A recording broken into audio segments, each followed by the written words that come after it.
Hello, I'm Graham Elwood, and welcome to another episode. We had to change the name because of the the man bat type person. They're owned by a big corporation. We didn't want to get into a trademark thing, so we're calling this the political vigilante. Similar. This is a drawing, so we can have this, but this is now political vigilante. Good thing we changed early. So I want to talk about this report that just came out from Oxfam about the fact, I read this on yahoo.com, and it was released through AFP. There was no author cited, but the title is 8 Men Own the Same Wealth as the Poorest Half of the World's Population. Wow, that's comforting. 8 guys. So a level of inequity which, quote, threatens to pull our societies apart, Oxfam said on Monday ahead of the World Economic Forum opening in Davos. The wealth of the world's poorest 3.6 billion people is the equivalent to the combined net worth of 6 American businessmen, one from Spain and another from Mexico. Picked from Forbes' billionaires list, they include Microsoft founder Bill Gates, Mark Zuckerberg, and who co-founded Facebook, of course, Jeff Bezos, founder of Amazon. Oxfam pointed to a link between the vast gap between rich and poor and growing discontent with mainstream politics around the world. This is what it's really all about. You know, if you want to know why the so-called Rust Belt, voted for Trump, and then why so many people got behind Bernie, everyone feels this inequity one way or another. People are reacting in different ways, but this is maddening. Now, obviously, Bill Gates tries to do a lot with the Gates Foundation. Mark Zuckerberg said he's giving away most of his money. I hope that's true. I hope that's what these guys are doing. But it's ridiculous.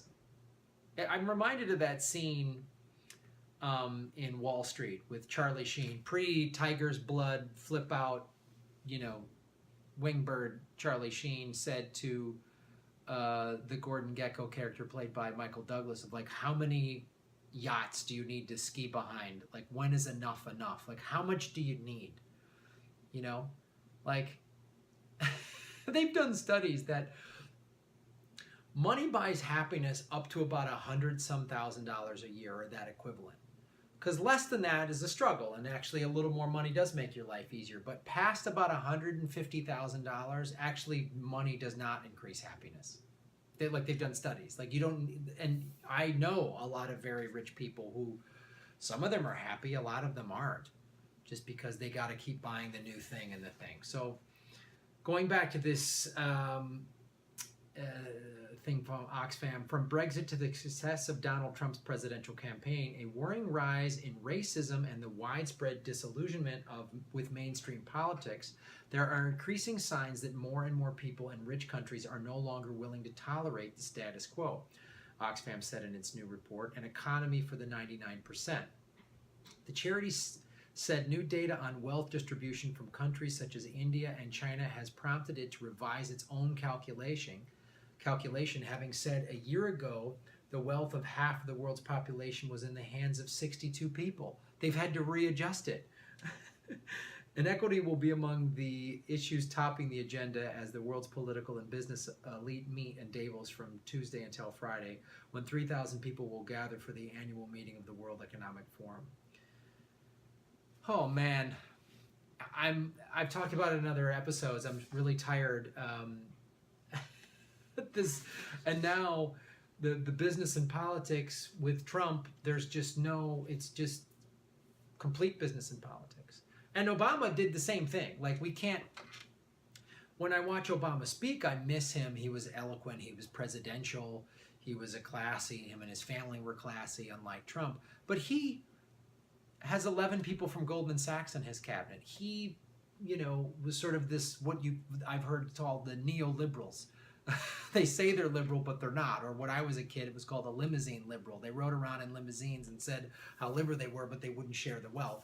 And Obama, He bailed out the banks and didn't put any of those people in jail. So